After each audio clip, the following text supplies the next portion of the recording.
sent my son out to help me distribute flyers, but he accidentally spilled coffee on the mafia boss.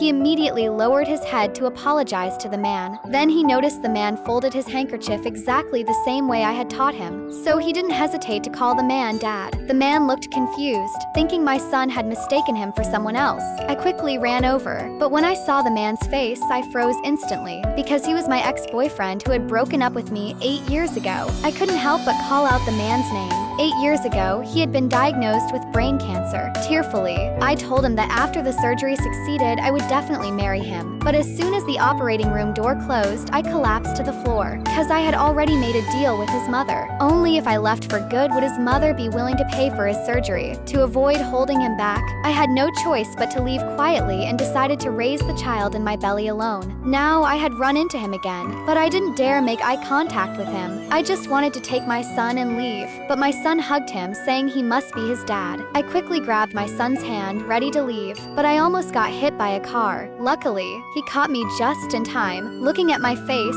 he showed a puzzled expression. Only then did I learn that after that surgery, he had lost his memory, so I told him that we didn't know each other. But just then, his fiancée suddenly appeared. However, the rich girl immediately recognized me as his ex-girlfriend, because after he lost his memory, she had stolen my identity to become his fiancée. Learning that they were getting married soon, I could only wish them well. Then I quickly took my son and left. Back home, I received an order. Customer had ordered the most expensive cake from my shop. I was very happy because this was the first valuable customer I had since opening the shop. But when I arrived at the room the customer specified, I found that the customer who ordered the cake was the man's fiancée. The rich girl told me to open the cake. Then she questioned me why, if I had chosen to leave, was I showing up in front of him again? I could only explain that what happened yesterday was just an accident, but she didn't believe me at all. She scooped up a spoonful of cream with a spoon.